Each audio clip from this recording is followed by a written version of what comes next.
Good morning, ladies and gentlemen, and welcome to the Interreg Europe Policy Learning Platform webinar on digital innovation ecosystems. My name is Elena Ferrario. I am the thematic manager of the Policy Learning Platform, and together with my colleagues today, I invite you to discover the latest European updates on Digital Europe and digital innovation hubs, as well as interesting good practices coming from the ground, from our Interreg Europe projects. There are more than 150 registered people today to this session, and they come from 25 EU countries. So we are very happy to see the high interest that this subject raised among our community members. While we wait for the last participants to join in, some housekeeping information. So this webinar is recorded. You will be able to access the recordings starting from tomorrow on the Interreg Europe website. And together with all the PowerPoint presentations and additional reading materials that we may discuss during today's session.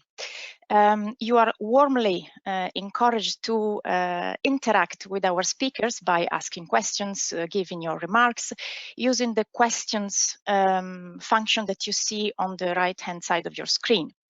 And if you face any particular technical difficulties, you can always reach for our colleague Lotte, always using the same function questions, where you can, well, Lotte is our technical expert that is there to help us at the backstage.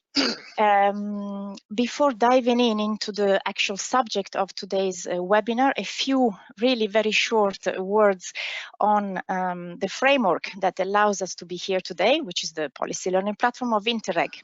This is what we call a space for continuous learning that gathers a community of 18,000 people that meet and discuss about regional development policies and bring home interesting ideas, advice, tips coming from the results and achievements of Interreg Europe projects and beyond.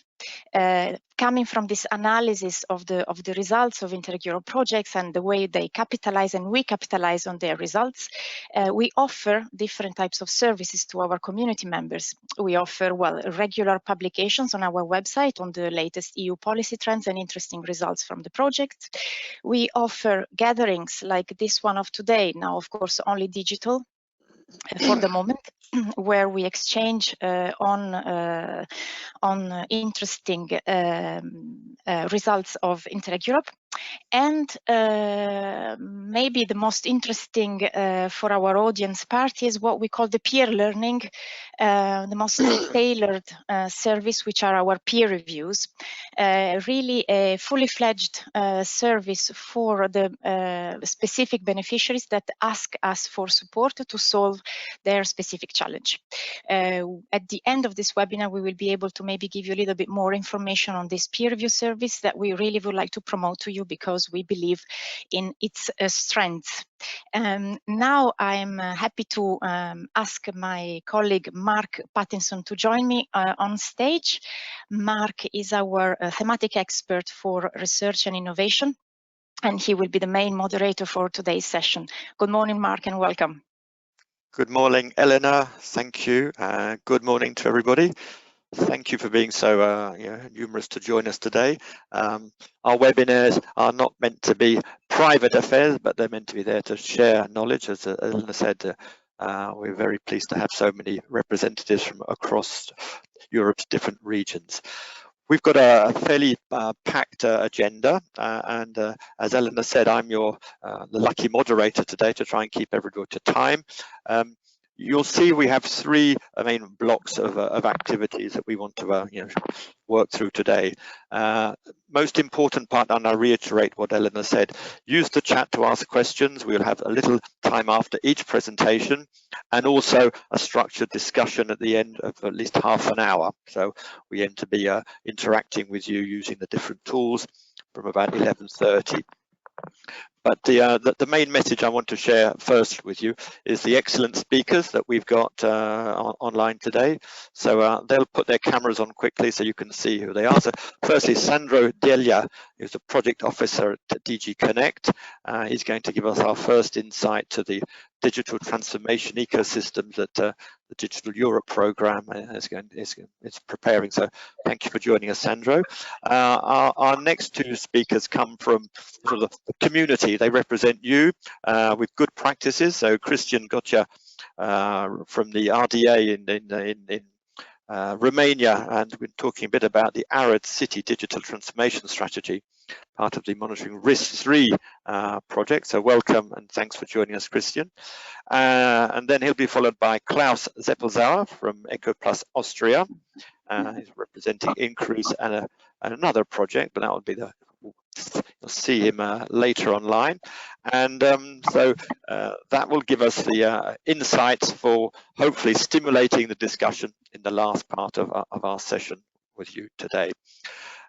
Before we go into a quick poll, I'm just going to share some thoughts on some of the key messages that the digital innovation ecosystem theme has been raised. I mean, firstly, this idea of holding this webinar comes from you. I mean, we regularly organize surveys, getting an idea of what you want to hear. And so this is a key message that we picked up in our last survey.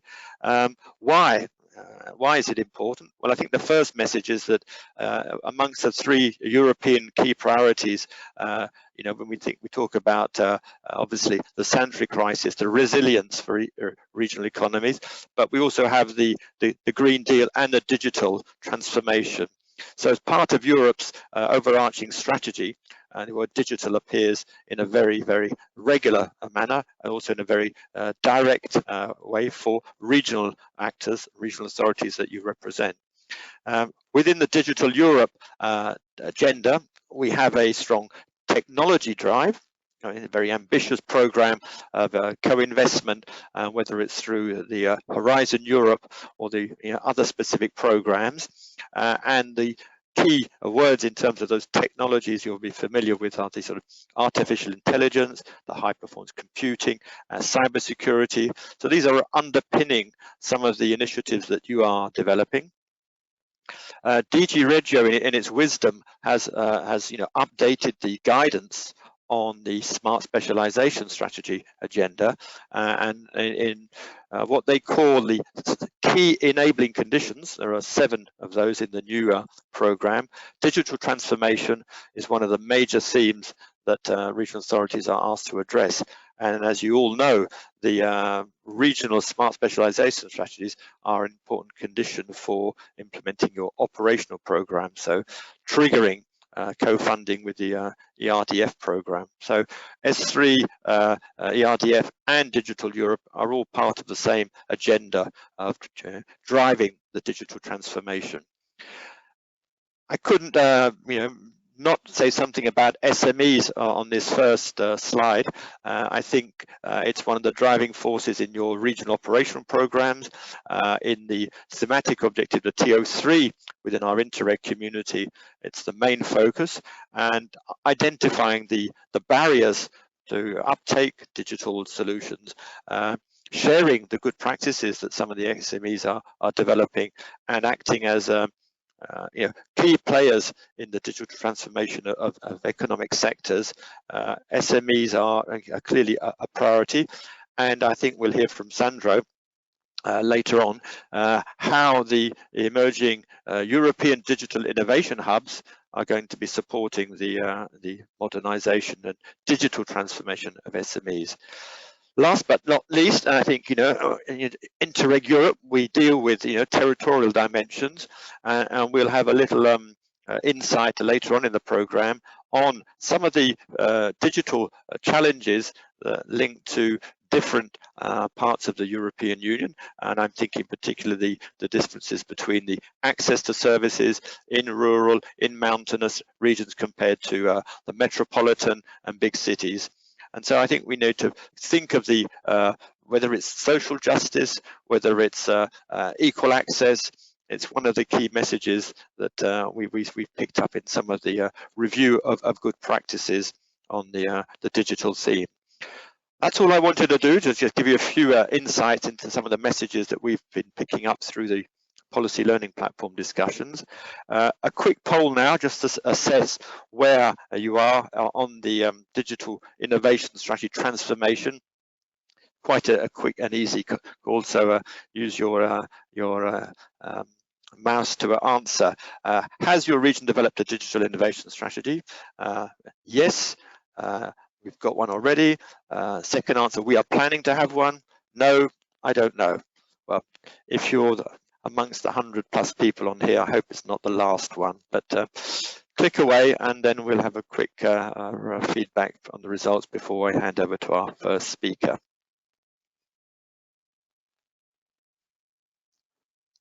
And while you're answering the poll, just remind those who are joining us during this introductory phase, don't forget to use the question tab on your panel to put any points forward you want to the speakers. And if we don't get a chance to answer all the questions, rest assured that we will follow up with everybody afterwards and give you direct feedback. So let's have a look at what the results are showing.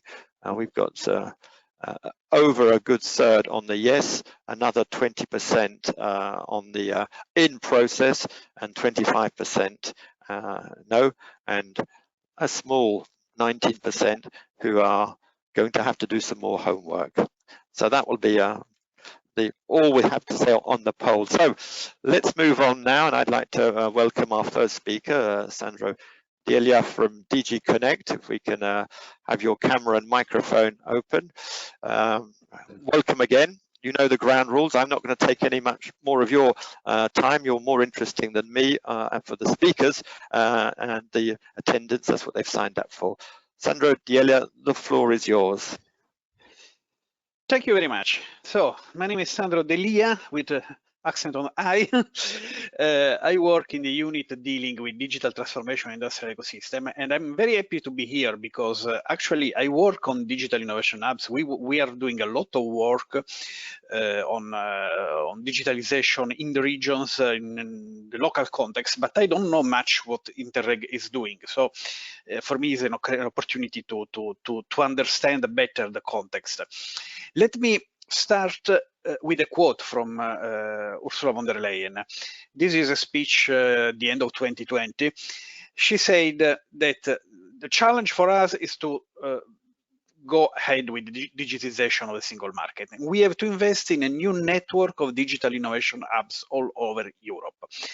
So this is just to tell you that this activity on the digital innovation hubs is at the core of the European industrial policy, because it's the only way, the only weapon that we have to reach out to all the SME around Europe, which are the backbone, you know, of the economy, which give jobs to a lot of people, which allow people to live and so on. Now, what are these European digital innovation hubs? What you see here is taken, I think, from the work program. So it's an official sentence. European Digital Innovation Hub provide technological expertise and experimentation facilities to enable the digital transformation of industry and the public sector. Let's see what it means. Provide technological expertise. This means that they have people who know really the technology, who know how to make the technology work, who know how to apply the technology to a specific business environment. So not only, you know, scientists, but people who know maybe the technology more in practical applications and know how to make them work for the business, for the real world.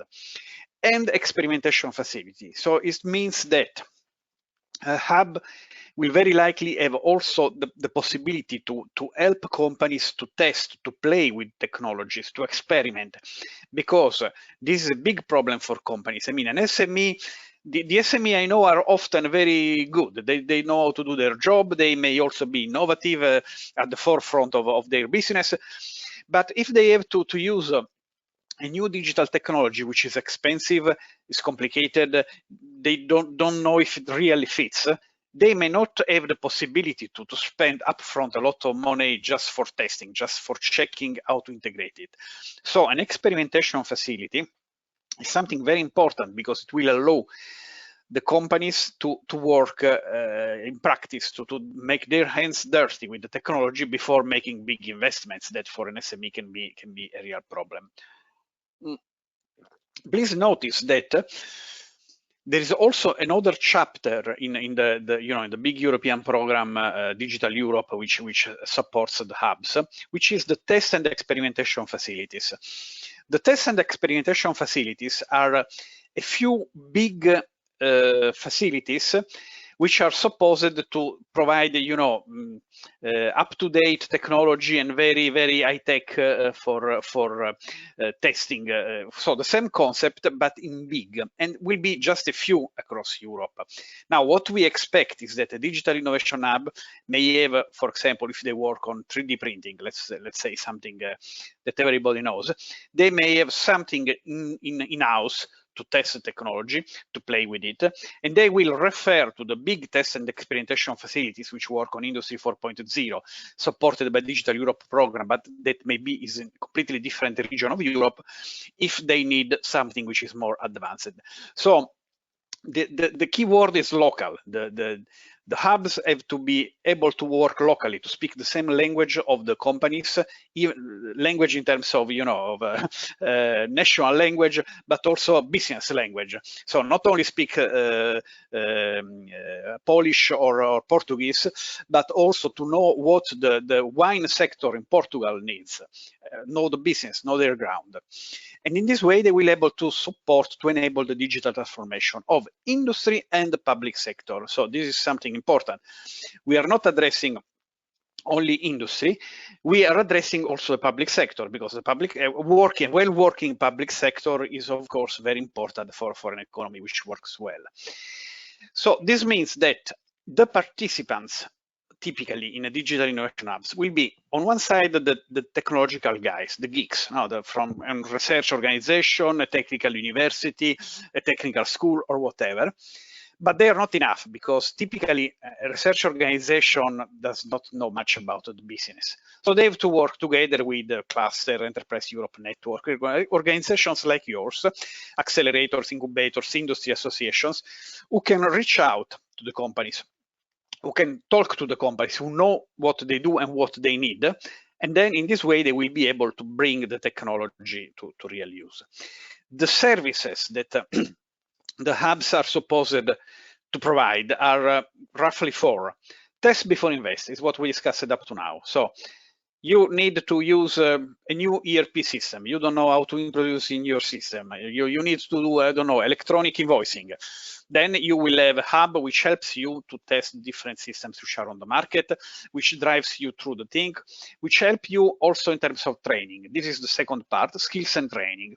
So the hub will help you to find the right courses for your people, will make consulting for the managers, will help them to be up to date in the use of digital technology. Then support to find investment. You know that there are many ways of funding support, public support, or even private support for companies, but sometimes it's very difficult. I mean, the European funding is a nightmare. I work on it full time, and sometimes I don't know what is happening and how to find some specific information. So imagine if you are an SME owner, you spend all your day with your customers, doing what they need and so on, and then you simply don't have the time, don't have the capability, the possibility to spend hours and hours to understand which funding is available for you, how you can find investment that is either public investment or loan from the bank and so on. So this is a very important part of the digital innovation hubs. They should be able to support the companies for finding investment. Last but not least, they should be part of innovation system, ecosystem, and networking. More about this in the next slide. Well, no, actually, it's the next one, not this one. But let me first tell you about this. Digital Innovation Hub is not a new concept. It's been around since a while and has been well proven. actually, with the Horizon 2020 program, we supported quite a lot of digital innovation hubs. There were 2 programs, I4MS and Smart Anything Everywhere, which reached out to about 2,000 startups, SME, and so on. That was a good result. But I mean, I don't know how many SMEs there are in Europe, but 2,000 is really a drop in the ocean. We need to reach out. We need with the future programs to change level, to go to the next level of the game. We need to go from supporting a few companies, which in Horizon 2020 were mostly small high-tech companies, startups, innovative, and so on. We need to reach out not only to the startups, but also to the small companies which do, more legacy production, from wine to construction to whatever, because that is the core, the bulk of the European companies, and they need to be able to use digital technologies. Otherwise, we will not have digitization of industry.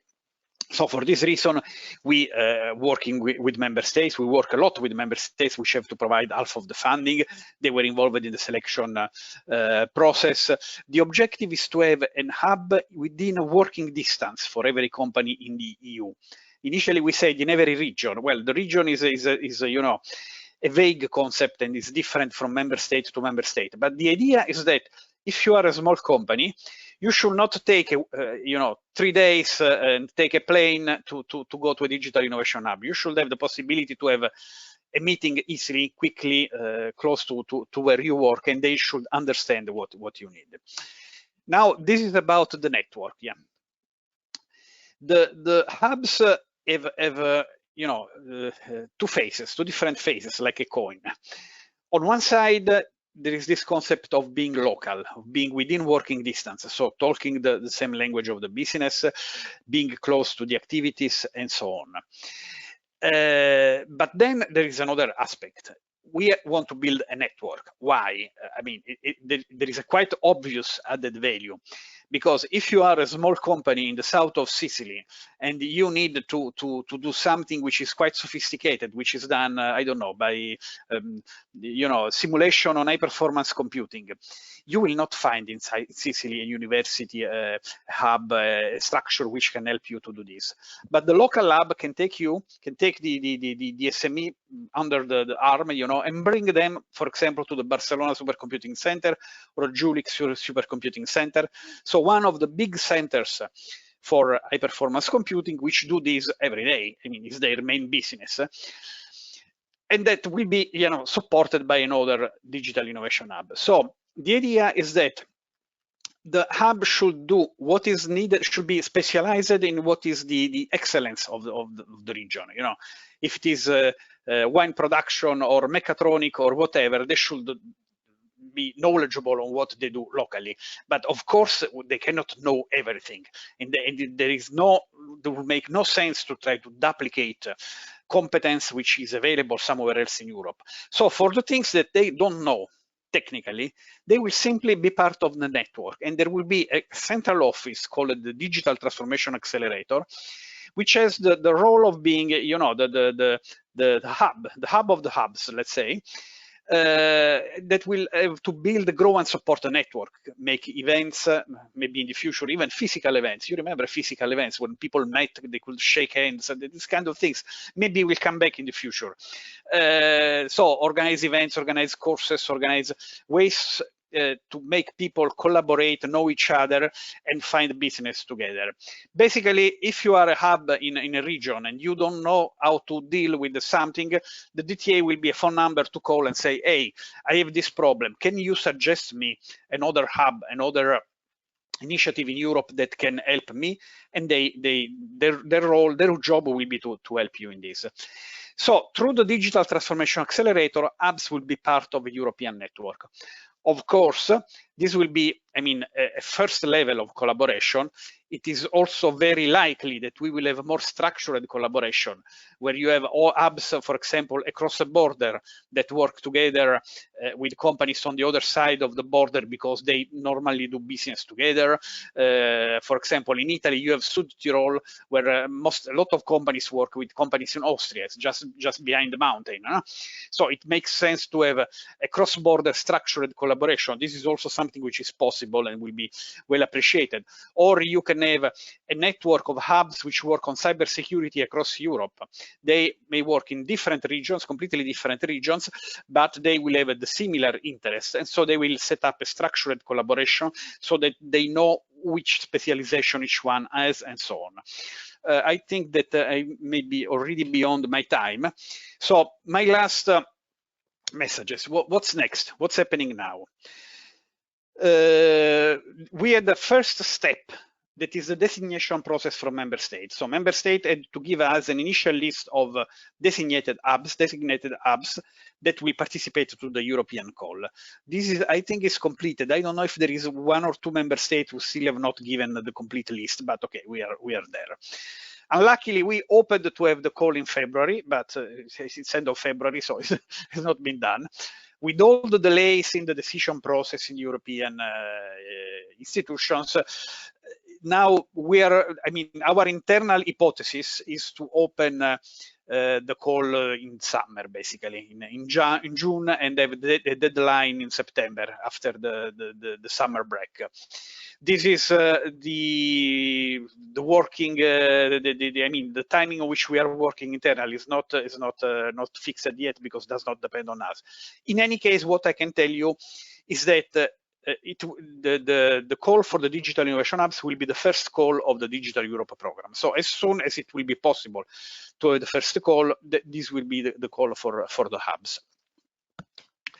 I told you about the collaboration, structured collaboration, proposals which are cross-border, proposal which, I mean, agree to collaborate at proposal time.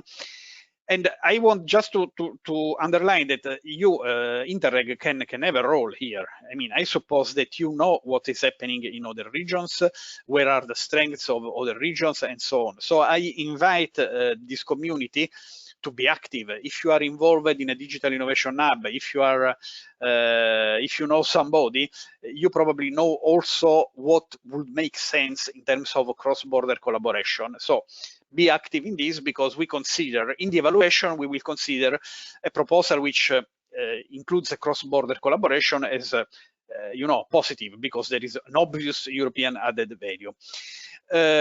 Another thing, the funding of this network of European digital innovation hubs will be 50-50. So half will be paid by Digital Europe program, half from the member states. Now, what does it mean, member states? Actually,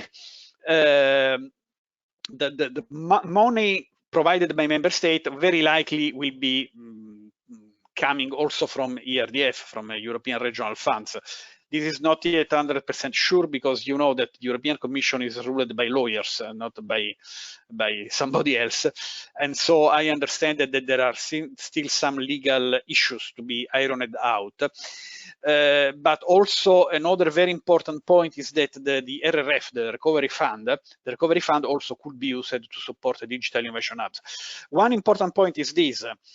In many countries, in most of the countries, you know, with the Digital Europe program, we can fund a certain number of hubs. The member states know the numbers. In most cases, if not all the cases, we have a lot more proposals. So this means that very likely we will have more proposals which are good enough, which are you know, evaluated above threshold, than the ones that we can fund. It will be possible to fund those proposals through RRF or through other means. There are rich regions which, you know, maybe they have already ongoing initiatives and they want them to be part of the network.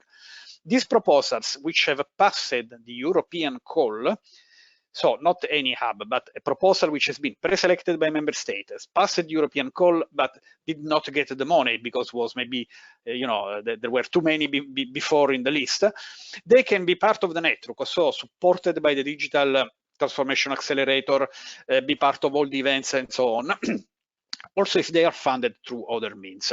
So for us, the requisite is to have passed the European evaluation, because that guarantees a good level of quality.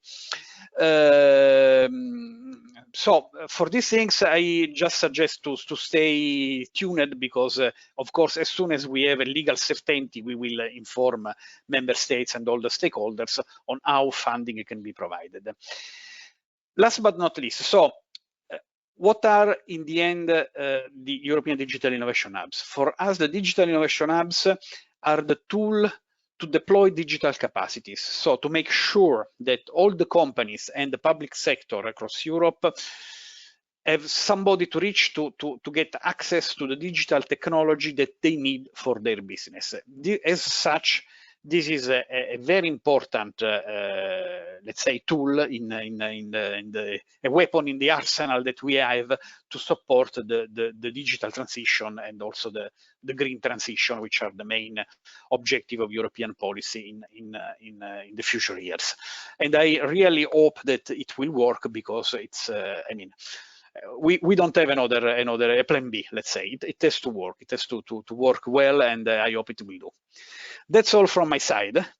I think that I can close this and give back the word to the coordinator. Thank you, Sandro. You can stay on just for a few minutes more. Perfect timing, don't worry. We've got a couple of minutes. One or two questions have popped up. One message I think would be interesting to hear further details from you is the question you highlighted is the Digital Innovation Hub, i.e. before the extra E was added, has been running for years. Are there any, one or two key services that you saw or hear about that are really of value added for the SMEs? That was one question we had. What worked in the past that shouldn't be thrown out with the new initiative? And a second interesting question is you mentioned the link to ERDF. As I said in my introduction, the Smart Specialisation Strategies have this digital transformation agenda. So to what extent does the Digital Innovation Hub initiative need to be aligned with these smart specialization priorities? If a region says, I'm going to be the European champion on artificial intelligence, I guess that is a message that needs to be, let's say, linked up with the EDIH and the S3. So it's just two quick questions, and then we can deal with other ones during the follow-up data. Let me start from the second one, the alignment. Don't forget that the hubs, and by the way, I speak about Digital Innovation Hubs and European Digital Innovation Hubs. For us, the difference is very clear. The EDIH with the E in front are those who have been preselected by member state and will pass, let's say, the European selection. So it's just a matter of where they get the money from. Let's put like this. The regional alignment, the proposals have been preselected by member state, and we hope, well, we are sure that they are aligned with their strategy. So we have been in touch with, I mean, everybody of us in the unit, has a direct link to one to 3 or 4 member states. In my member states, for example, in one case, they first had taken a decision, they discussed more with the stakeholders, with the industry association, and decided to change a little bit. So this work of aligning at the national level, the hubs proposed with the strategy is, I hope, has been done. Of course, is what we need, we want. I mean, if you're in the Champagne region in France, I don't expect that you will work on submarines, on maritime technology. You will work on technology of wine, of logistics, or whatever. It's obvious. It's quite obvious that you have to be aligned. Now, from our point of view, there is not a formal requirement, not a checklist saying which is your specialization. Do you check this? There will be an expert in the evaluation from the member state, who hopefully will give us the insight on what is needed for that region and our alignment can be guaranteed. But yes, I mean, we hope that everything works in the same direction. We don't want to do something separate. About what worked in the past. In the past, there was a significant difference because we could fund digital innovation hubs through Horizon 2020, which is an excellence program. It's not meant to broadly diffuse the technology. So we worked more on high-tech stuff. What worked in the past was the support to companies which wanted to do experiments. Maybe some of you have been aware of these programs. We supported a set of projects where a big project took money from the European Commission, and they ran a small internal competition for proposal for SME for a small amount of money, 20,000 euro, 40,000 euro, and so on, to run a specific cascade experiment funding in the type initiative. Yeah. And that has worked quite well. I mean, we had a lot of positive remarks of companies which could not afford to do everything alone, but by running experiments supported by university or by somebody who knew very, very well the technology, it worked well. And I suppose that in the future, the hubs will have to do the same. The difference will be that instead of working, on the latest version of a neural network, maybe they will have also to support the small company who has to, again, to use electronic invoicing, so something very, very straightforward. But also this is important. So also a hub will not be evaluated on only the high-tech stuff that they are able to do, but will be evaluated on how many companies you helped. So if you are in a region where all companies are low-tech, are working in agriculture, in construction, in those sectors which are more traditional, you will probably not do things which are very sophisticated, but it's very important that you help nevertheless them to get access to digital technologies. Thanks for those quick responses, Sandro. We'll bring you back on for the panel discussion later, so people can think of other questions, and we'll collect those. We'd like to move on to the next speaker. If Cristian, you would like to come on screen. Cristian Gotia from Romania, the West Development Agency, is going to shed some light onto one of the good practices that has been developed in the ARAD City Digital Transformation Strategy within the Monitoring Risk project. So, Cristian, the floor is yours, and welcome to your 10 minutes slideshow. Okay, thank you. Thank you, Mark. Hello, everyone. And thank you, Interact team, for inviting me to present to this event. I'm Cristian Gotia. I'm working currently for West RDA Romania, and I'm being engaged in policy making, RIS3, Enterprise Europe Network, and for the future EDIH initiative. Our current good practice that I'm going to present is promoted within an Interact project called ECOPLUS, and that this project addresses the challenges on monitoring the Smart Specialisation Strategies. So along the project, there are 14 good practices related to policy instruments and monitoring tools, but it's important that 3 of them are related to building the innovative ecosystem. So if you want to check them out, please take a look. They might be inspiring.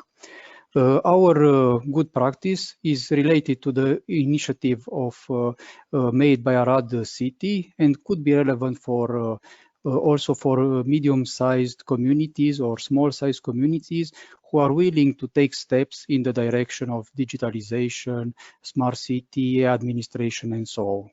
It all started with the commitment of the public administration to upgrade the city administration. And so during 2018-2019, the city participated to the Digital City Challenge program and successfully implemented it. It was a community effort that that resulted in a strategy, in a digital transformation strategy for the city. The vision was aligned to digital economy, increasing the participation of younger generation, the use of open data sets, and the technology in general.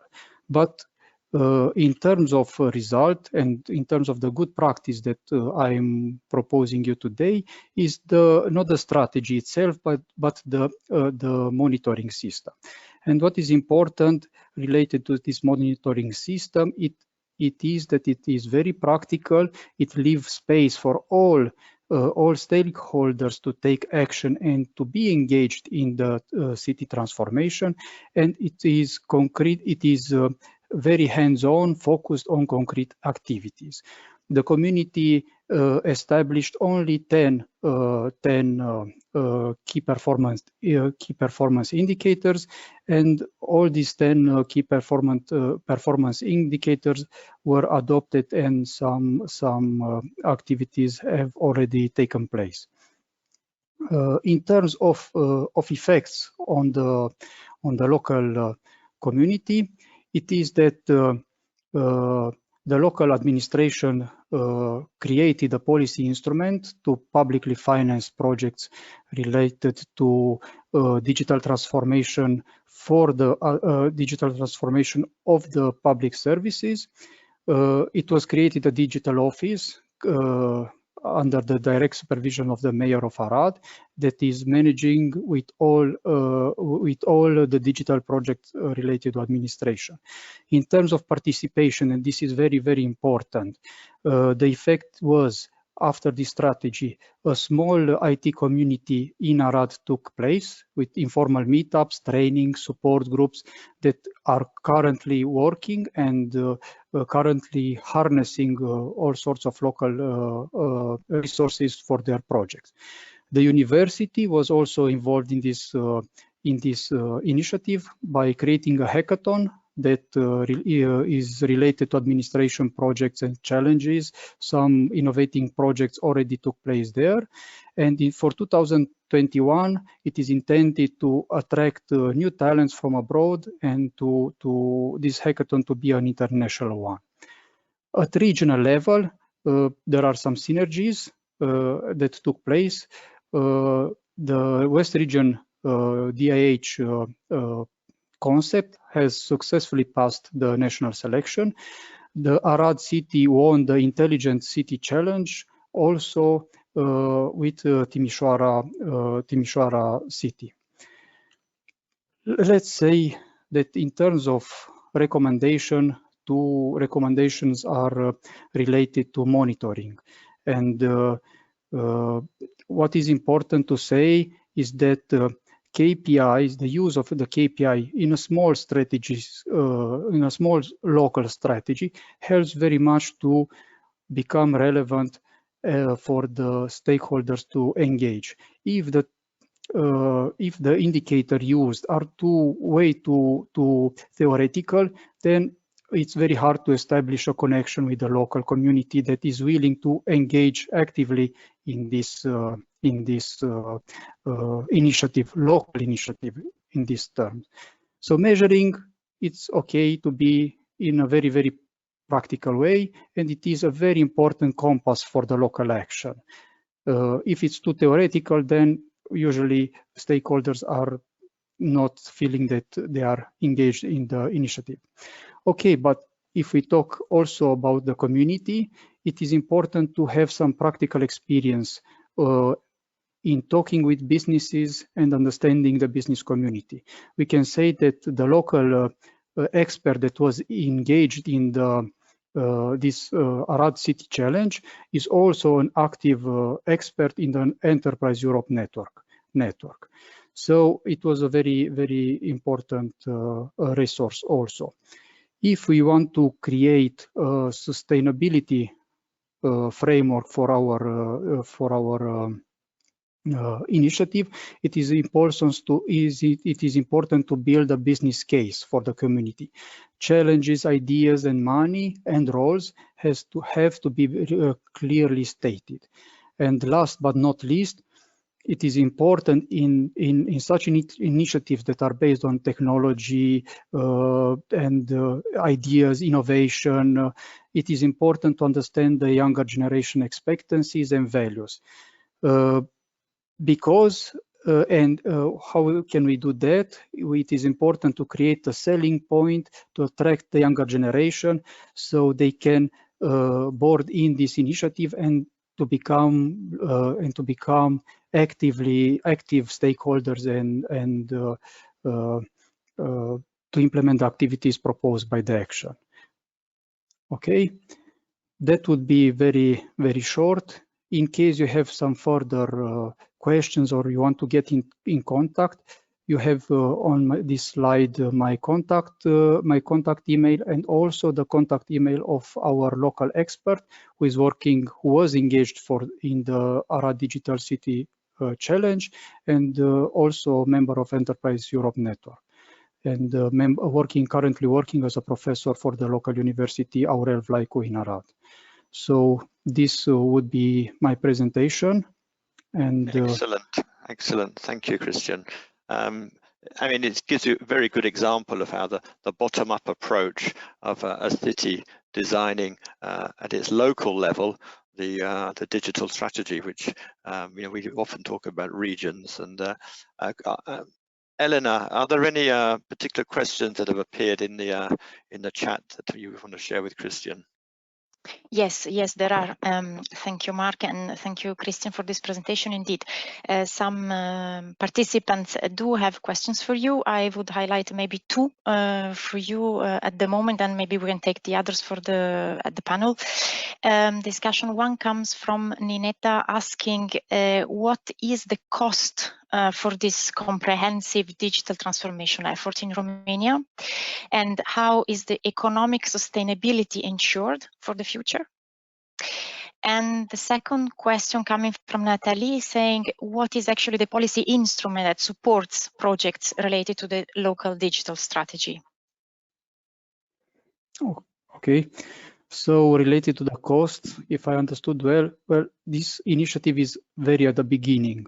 It started with a commitment. It continued with a little bit of help from the European Commission that provided the external expertise for the strategy to take place for the Arad, and then the strategy started to be implemented at local level, mostly supported by the city administration with some money there, just to create a little bit the framework and to create the interest and the participation.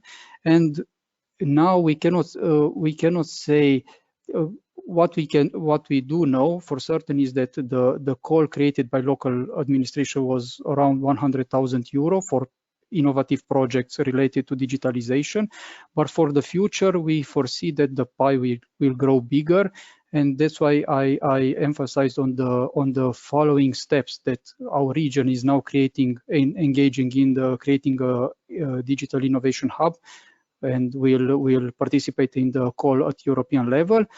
And also Arad City and Timișoara City managed to win the Intelligent Cities Challenge that will further provide a future model for those cities to grow and to start the digital transformation. So I cannot say now that we have a full business case with all the income and outcome and all the investments, but we can say for a small or medium-sized town, we put the seed of transforming to digital. And this is the good practice about. It's easy for big cities with a lot of money to create a business case, but for small cities, I think this is a good practice to start putting money in. But there has to be some money there. There has to be external expertise, and we thank the European Commission that the city for the help provided. And there has to be further activities, even at regional level as digital innovation hub. And the second question was related to the policy instrument. We foresee that the innovation projects that were developed in this initiative were financed by the local administration, but through the digital innovation hubs, we foresee to create more synergies and to attract more funding for the future projects. In Romania, it will be supported through the RDF, and the regional operational programs will finance the future European digital innovation hubs.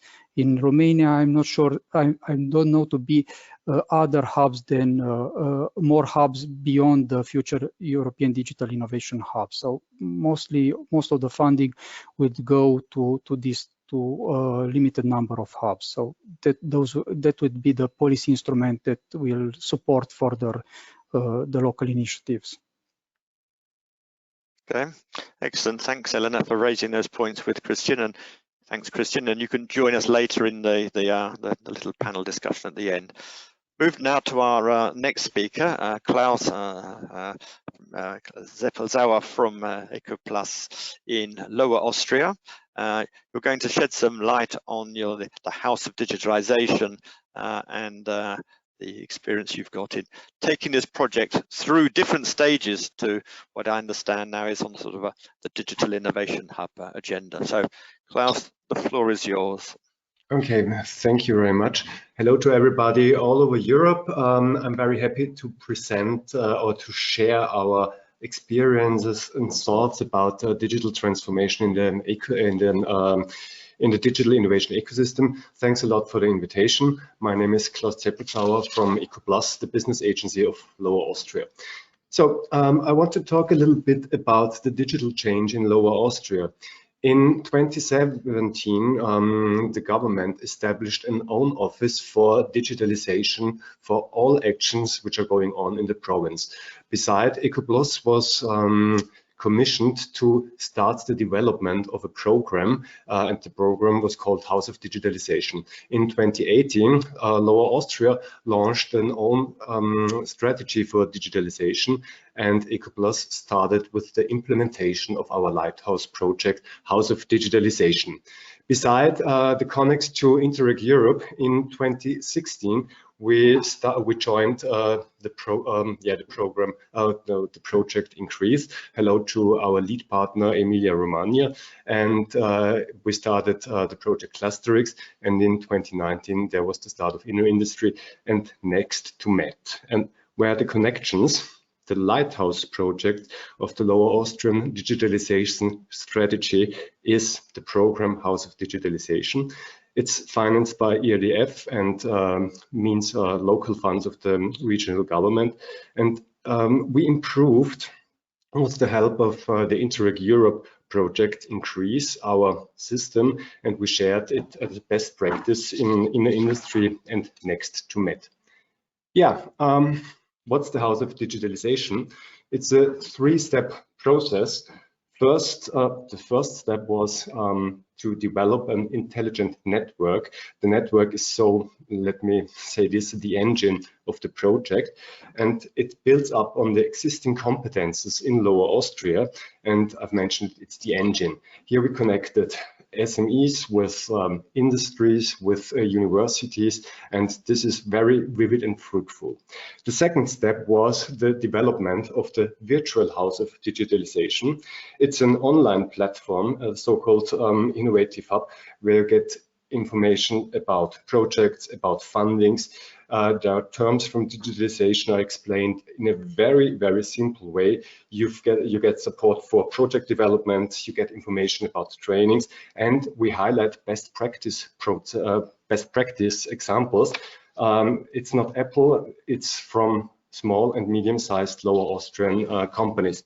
And the third step is the real house or the real building, our House of Digitalization, and it's, so let me say, the heart of the whole project. And in this house we will have a big showroom, we will have offices, co-working spaces, we will have a university, and they have a very special study program for digitalization.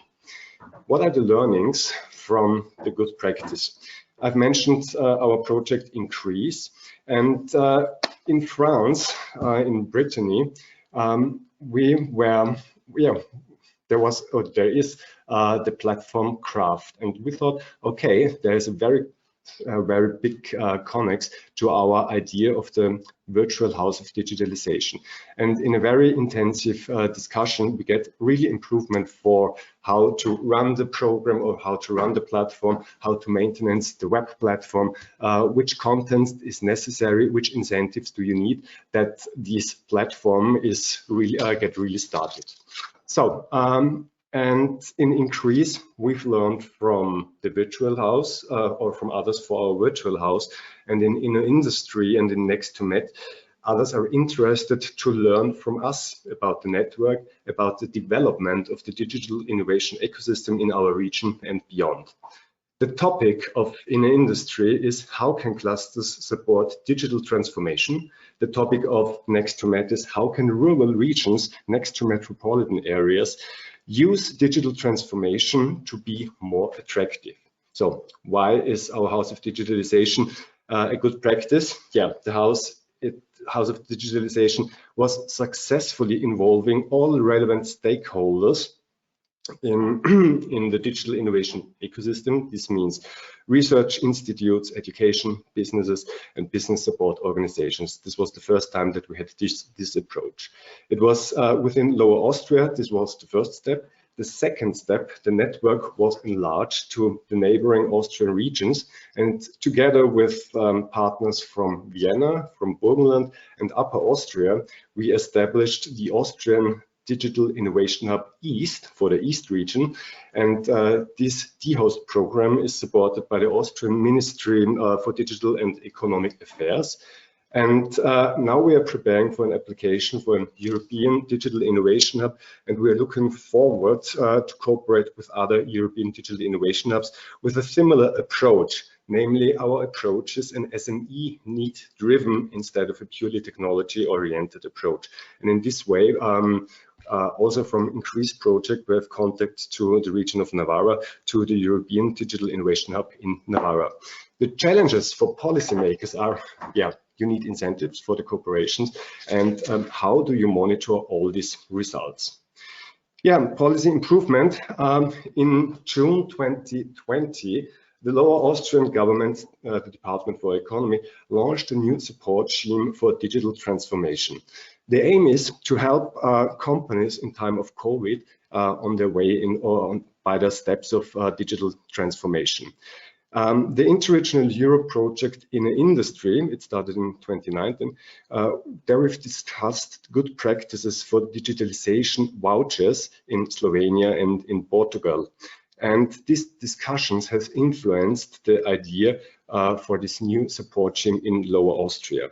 And in June 2020, this new funding scheme started. It's called Digi4SME, and this means the target group is our SMEs. Now we've changed to Digi4Business, that big companies are also eligible.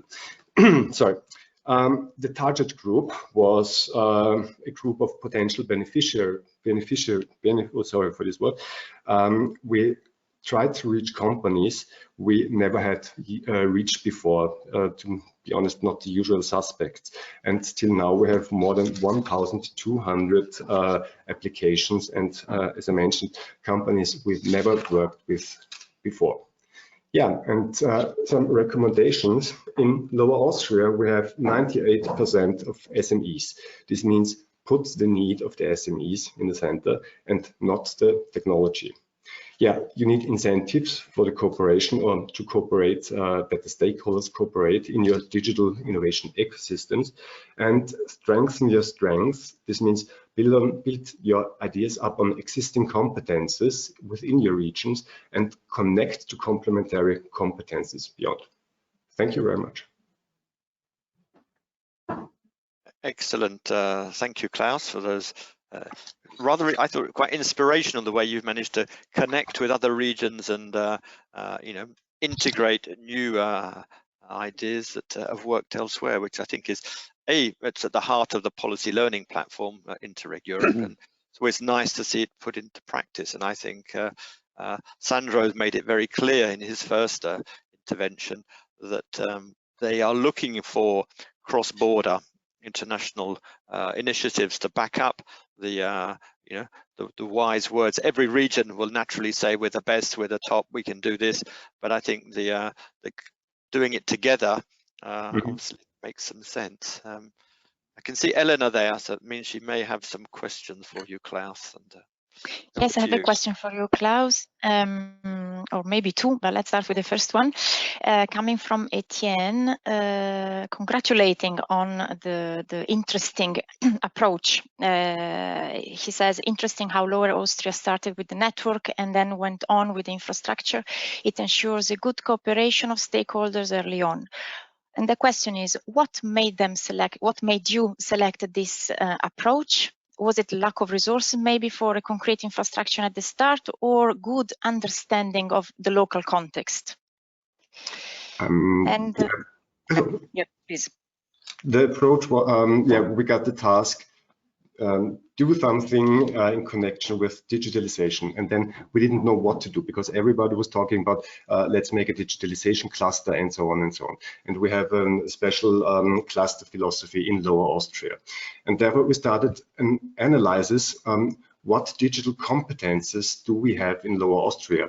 Where are the strengths? And at the end of this analysis, there was no clear focus. We had about 200 researchers in cybersecurity. We have 300 researchers concerning biodata science and so on. But there was not to say that the Lighthouse project. And therefore, the idea came up to build up a network and to talk on the one hand with the research institutes, to establish in these institutions a guy who is a person who is our first point of contact. Sandro mentioned it. You go to the phone and say, I have a problem. Do you know how to solve it? And so the whole idea started.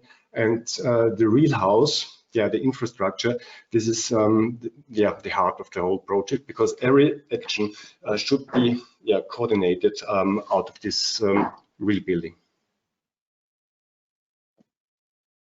Okay, thank you for that. I have another question coming from the audience, referring to the interdisciplinarity of the network. How do you ensure that? Yes, that's it.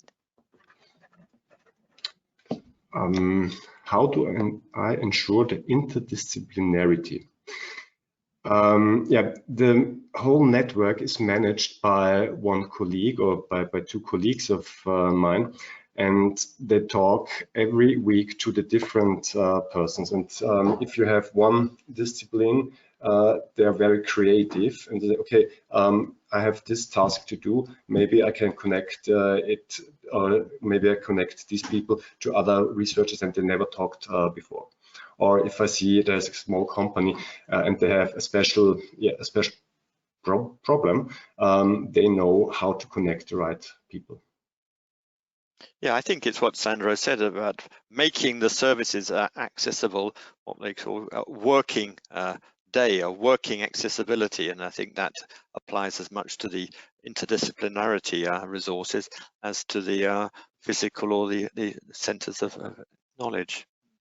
Okay, well, you stay online now, Claus, where I'm going to invite the other members of our panel to come back and also to invite our special guest, Clive Packham, who's from the Carpe Diem Interreg Europe project. So Cristian and Sandro, if you would like to see your smiling faces again, and Eleanor, you can stay with us as well because you've got the best smile of all of us. What we've got some messages that some of you were kind enough to put forward in your response or registration. What type of messages you'd like to be addressed in the panel discussion? So we'll deal with some of those, and we've got a lot on the questions on the chat box. So carry on sending those. But one of the issues we invited Clive Peckham, the project manager from the Carpe Diem project, is they've got some interesting good practices, and you can look at that, and we'll put the link on the chat for you can track Carpe Diem down. But I think there's a track record of it. Implementation, and particularly from the rural and smaller municipalities, and it's one of the questions that's actually appeared in the chatter.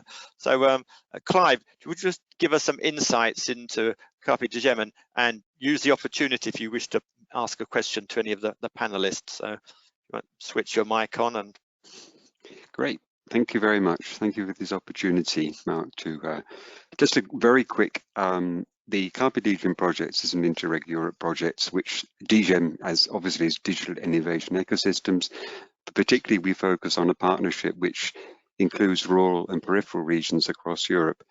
And it's very interesting, this focus so far on DIHs, and there hasn't been a reference really to ecosystems. And I think what we particularly are working on is how you engage Europe's rural and peripheral regions within the overall digital innovation ecosystem, because an ecosystem is about balance. An ecosystem is not a system. I think many people have been talking about the systems, the way things work.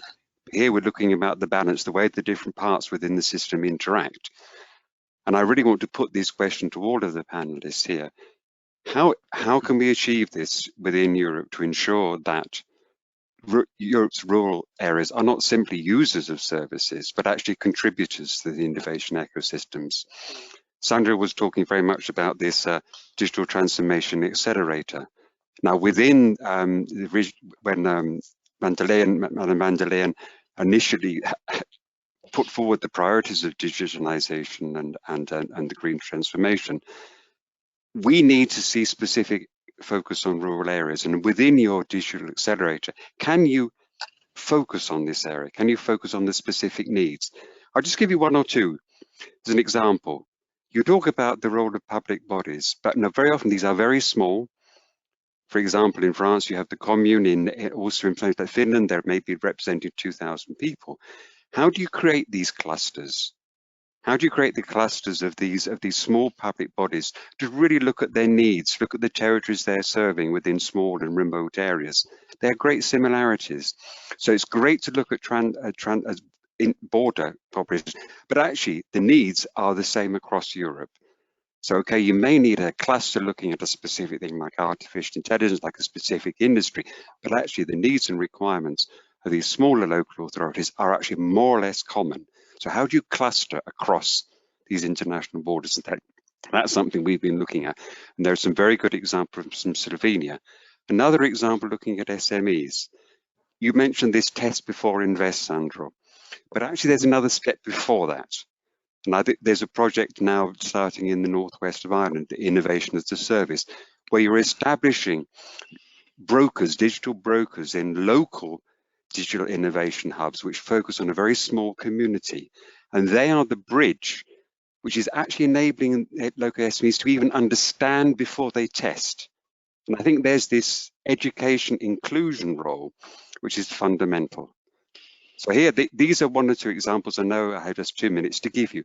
How do you cluster with local authorities? How do you get this step before to ensure that SMEs and community organizations can really understand before they can start entering into the ecosystem? And finally, how do you get this balance so that rural areas are not simply users, but actually contributors to digital innovation across Europe? And that's what we're trying to achieve in the Carpe Diem project. Thank you. Thanks for those provocative thoughts, because I think they are very relevant to the way in which Europe deals with the geographical and the population discrepancies or the divergences. So, Sandro, would you like to give some first feedback? And I think the other partners with the local level will have a good idea of this ecosystem. Sandro, yes, how many days do I have to answer? Because the questions were a bit broad. Usual rules anyway. Let me try to say something. The ecosystem, yes, it's very important to build an ecosystem. And an ecosystem means that you bring something apart from the fact that you get something. In the event which was organized in Luxembourg for the Digital Innovation Hubs, in one of the sessions about how to write the proposal and so on, we discussed this. We discussed that a good digital innovation hub proposal should clarify what the Commission, what the hub will ask to the network in terms of support, for example, to organize meetings, to organize collaboration with other similar hubs, and what can bring to the network. Because we will have so many poles, so many hubs, and each one will be specialized in something. So again, if you are in a wine producing region and you have a lot of knowledge on chemical things, on how to use digital transformation in logistics and things like that, you probably can offer this expertise and your contacts with the companies which provide goods, with the way in which you design a service, you can offer it to other hubs. And that should be clear. There should be, I mean, you can call it a marketplace if you want, but there are so many marketplaces. The real thing is that you must have a network of people who know that there is somebody else that can offer a service that they need, and the other way around. Now, how these services will be exchanged is something that we have not even thought about, because, of course, what can be done in the context of funding of digital innovation hubs is fine, will be given for free probably, but there is no problem if a company in one region provides a service to a hub in a completely other region for a fee. This can become real business. This is part of creating the business of digital transformation. So I don't know if I was clear, but again, building the ecosystem means that every hub should have very clear what can get from the network and what can propose to the network. Another thing about, there was a discussion about monitoring. Monitoring is very important. We are working with the JRC to try to have a set of monitoring indicators, key performance indicators, which are scientifically valid, that make sense.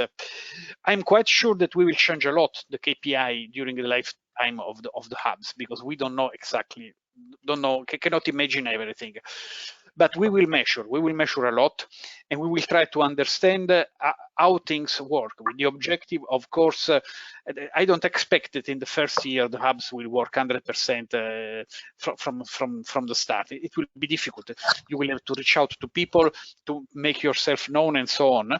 Monitoring is important to verify that the changes that you do are in the right direction. Another thing about the public bodies, local government, this is also another difficult question. We put as a target to have about 10% of the hubs which have a plan to provide services to the public sector. From the proposals that we got, we have much more than 10%. I mean, there is a reasonable number of hubs which mention public sector as their target. Now, public sector may mean many different things. It may mean the ministry, but very likely the ministry does not need a digital innovation hub for investing in IT infrastructure. But you have also the very small municipality, and the very small municipality for us is just like an SME. So the idea is that the hubs which have as target the local government act exactly like if the local governments would be SME. So contact them and try to understand the needs and try to provide the services to them. There is one level of added complexity, several levels of added complexity. One is that the needs of public bodies are, I think, more heterogeneous from member state to member state, because depend a lot on the organization of the member state. For example, France and Italy have a completely different structure. In Italy, the region have a lot of money. In France, it's not the case. Probably a solution which is valid for a municipality in France is not exactly the same for Italy. So this is one level of complexity.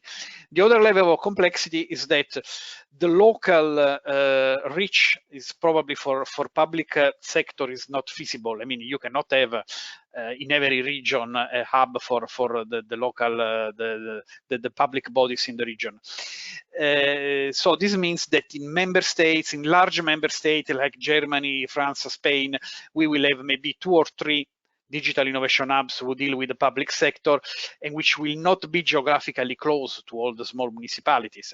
So again, these are problems, but on the other hand, there are there are aspects which are simpler than for the SME, because the public bodies are not so many.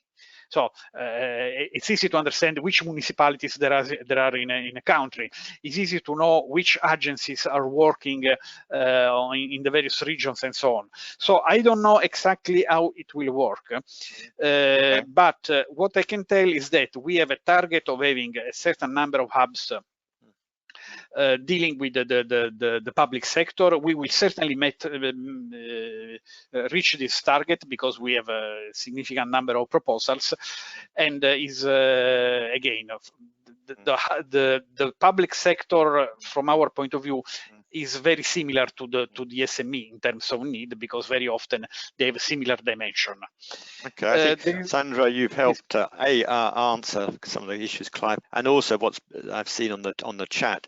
But just to bring Claus and Cristian just quickly in on this ecosystem point that Clive mentioned, which I think, it's in the title of our webinar, so it's a relevant question. And from your experience from the sort of bottom-up engagement, I think we saw a city level one experience with you, Cristian, in Arad, and multi-regional with you, Claus. But any feedback on how the ecosystem can actually work together to produce an interesting EDIH initiative?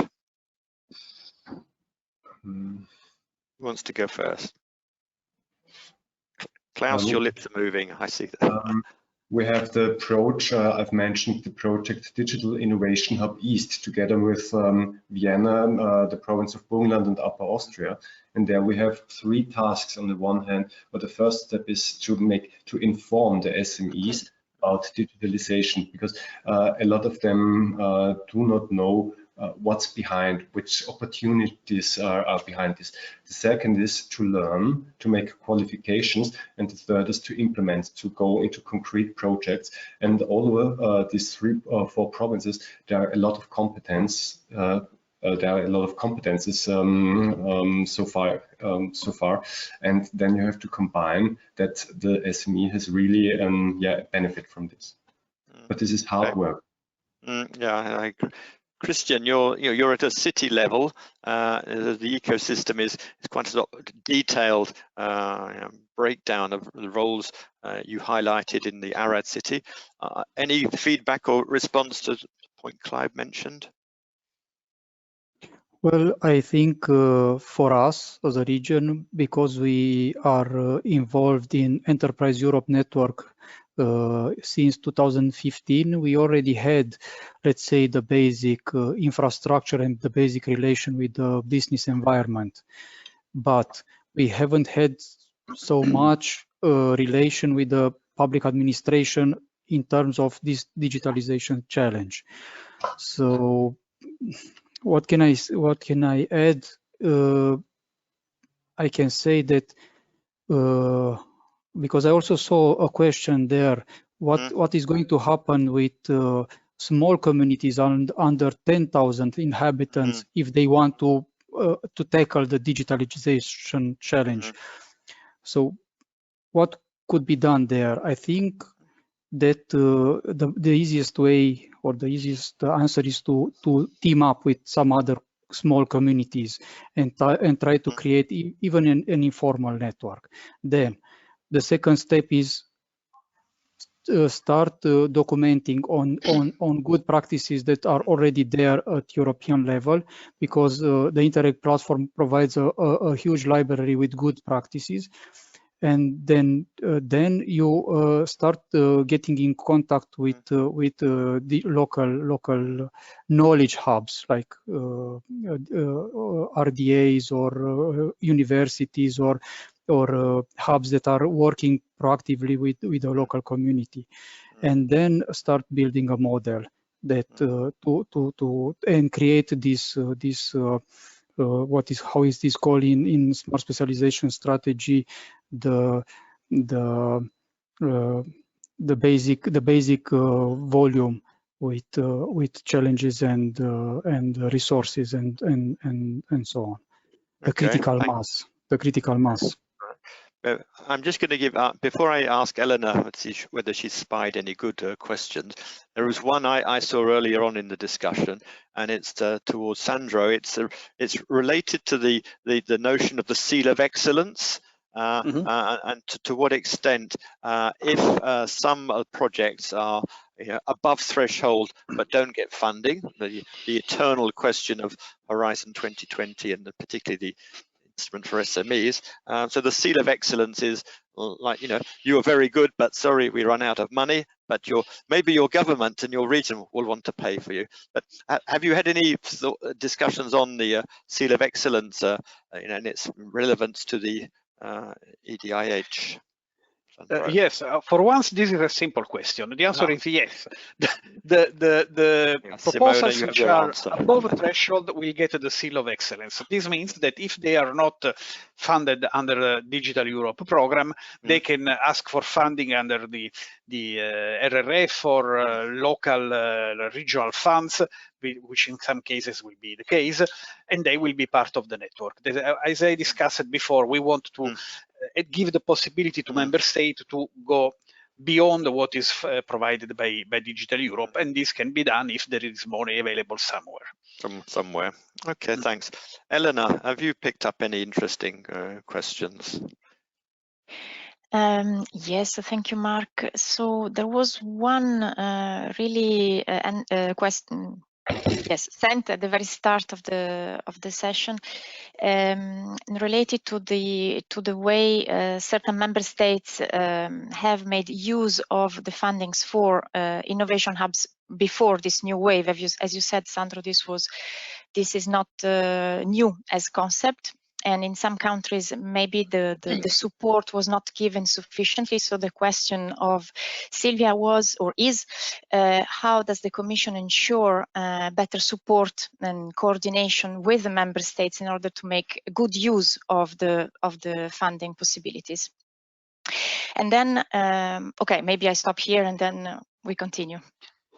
Yeah, what I can tell you is that we have worked a lot with member states for organizing all this, because I mean, the European Digital Innovation Hubs will not work without the member states.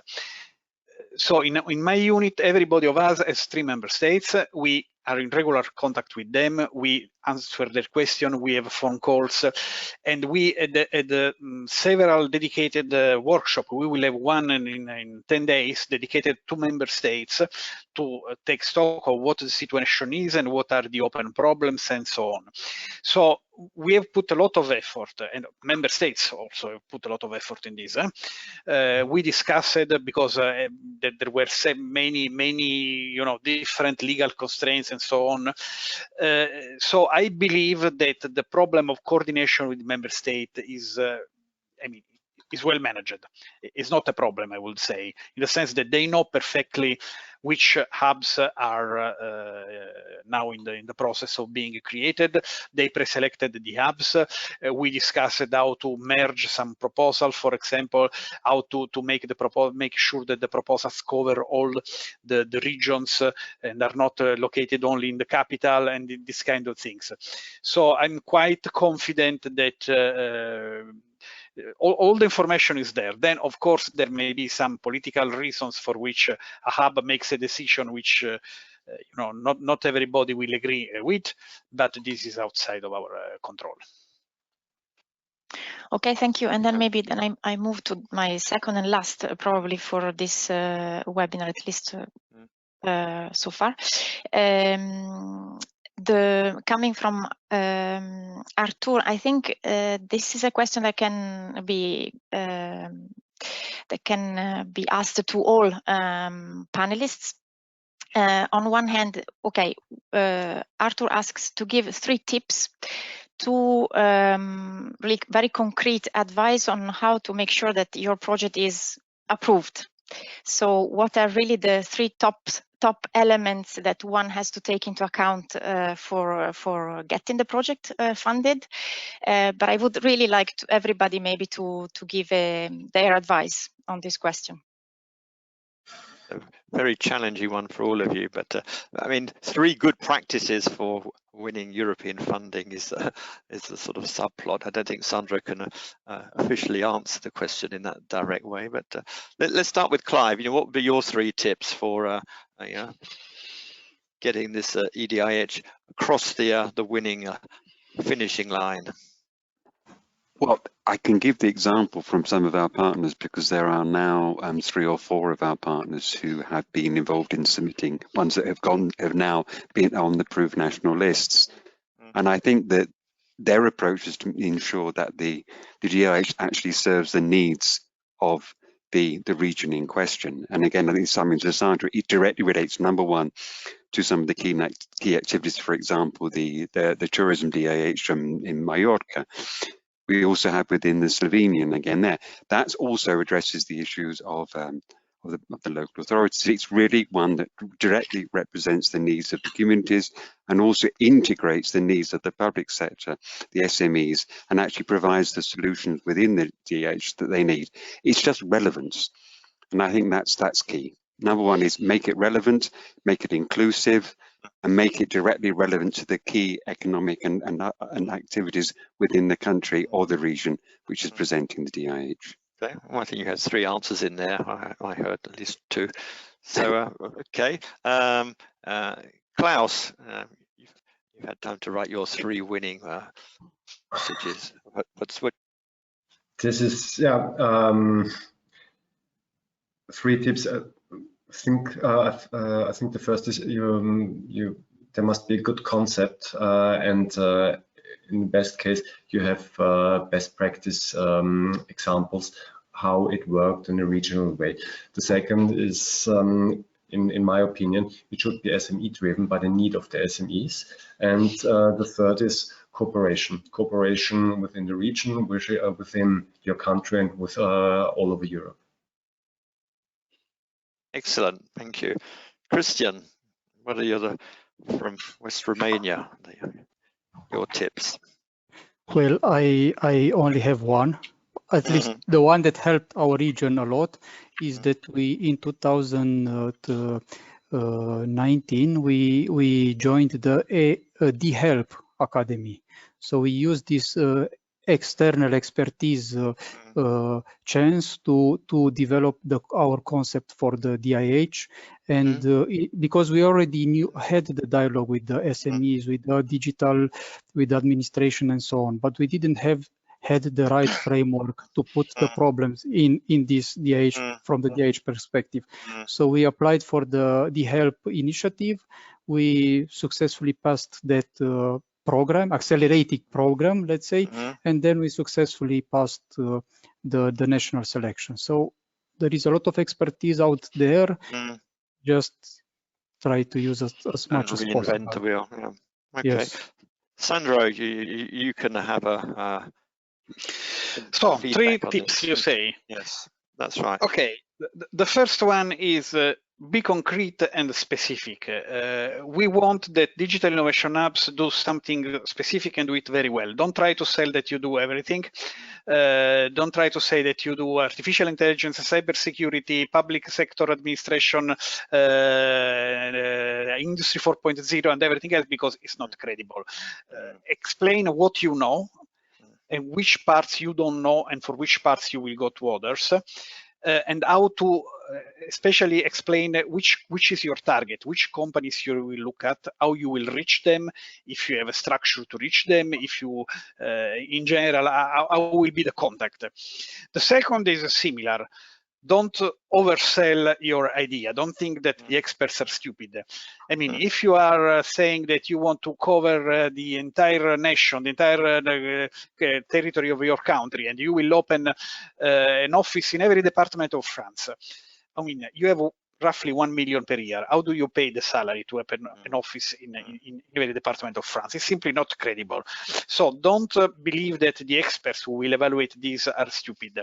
They know what can be done with the money that you have. They probably know also the region, the reality of your member state, and do something which is concrete and practical. The third one is, we know that the situation will change. I mean, things will not be exactly as planned when you read the proposal. So plan how to grow and change. What happens if instead of giving services to 50 companies, you are contacted by 200 companies? What do? You get extra money, you make them pay for the services. What happens when you get a request for a technology you don't master? You go to the Digital Transformation Accelerator, you have other channels.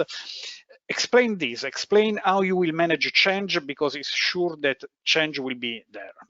These are my 3 tips for a good proposal of digital innovation hubs. Well, thank you to all the panel, and especially thank you to the question, because it stimulated a nice sum up for the session. As you know, Cinderella at midnight disappears from the board. Well, at 12 noon we shall disappear from your screen, so I have the pleasure of saying a few final words. Firstly, thank you to the panel. Thank you to my colleagues, Elena and Lotte, you didn't see, but without her support nothing would happen, so that's important to say thank you. Our speakers gave us interesting insights. If I was to add my one good tip, Elena, to your question, I think the point would be to all of you: demonstrate your value added. I think you're going to be mapping, as part of the EDIH bid, everything that goes on in your region. Look where you add real value, and I think, as Sandro said, don't try and oversell.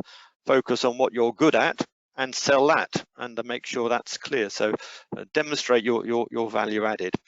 In terms of some key messages from what I think we've heard today, very strong and positive message, which is good from the Interreg Europe community representatives that you are, is the value added for cooperation, and that's the cross-border nature, working with established and through established partnerships, but also reaching out to some of the sector expertise that I think Cristian said it, there is expert advice out there, and it's not just about trying to track that for the bid, but actually put it in place in a sustainable fashion, so your SMEs can find the accessible services on a long-term basis. So the cooperation agenda is clear. The funding challenges are inherent to every type of co-funded initiative, and I think Sandro highlighted the legals and the lawyers are still poring over the terms of reference, so I think that may change, it may not, but clearly policy alignment with national, regional, local funding is a priority, and it will ensure sustainability. Policy alignment with your smart specialization strategies, without it being a tick box, I think, pardon the expression, it's a no-brainer. If you want to demonstrate you have a good concept, as one of our speakers said, that's coherent, that's realistic, then make sure it's aligned with your smart specialization strengths, which, if you've done the job properly, and I'm sure you have, they are needs driven. They are based on SME, the entrepreneurial discovery process. So I think there's a strong message that you can use for alignment with your smart specialization, your operational program, and your EDIH. The other message I think I would perhaps finish on is you're trying to deliver services to SMEs, so you've got to find the right mechanisms for working with them. The ecosystem partners, the stakeholder partners that you will have around your EDIH can be the accelerator for those contacts. Claus talked also of some incentives, and I love that when I hear the word vouchers. I think they're excellent stimuli for SMEs to bring forward projects and kickstart them. Sandro highlighted also the cascade funding model that in some Horizon 2020 projects, and I think we all hope cascade funding will feature in the Horizon Europe program. So finding those incentives can ensure you actually get a deal flow of interesting SMEs. And last but not least, and perhaps you wouldn't be surprised for me to be saying this, and Eleanor also, is the capitalization actions that you can secure now. If the call isn't launched till June, use the good practices, use the content and material that you've heard from the speakers today. There are many other networks linked to the European Digital Innovation Hubs, and we would suggest you reach out and don't hesitate to call on PLP to facilitate or even have another follow-up event later on this year. We've got many different tools, and Elena will now wrap up with some final message, and I just say thank you on my behalf for staying with us this long. Over to you, Elena. Yeah, thank you. Also one last word on my side. Very quickly, so just to take up from what Marc said, indeed, the policy learning platform is there to help you further work maybe on what is interesting for you on digitalization and the topic that we have discussed today.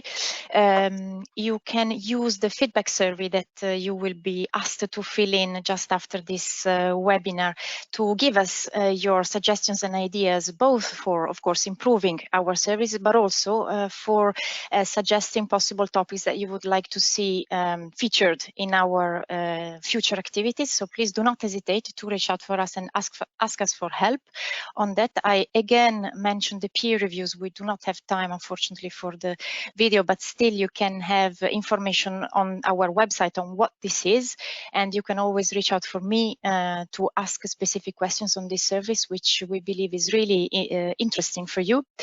And finally, maybe one word on a workshop, digital workshop that our experts on research and innovation will organize soon on the 11th of March.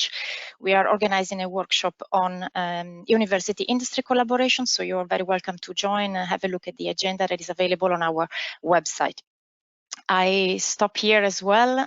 We reached the end of this webinar. Thank you very much for your participation. Thank you very much to the speakers for being here with you today.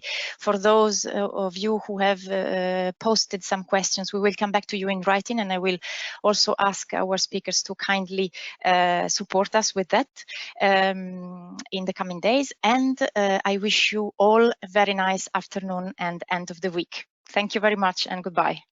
Thank you. Bye-bye. Bye.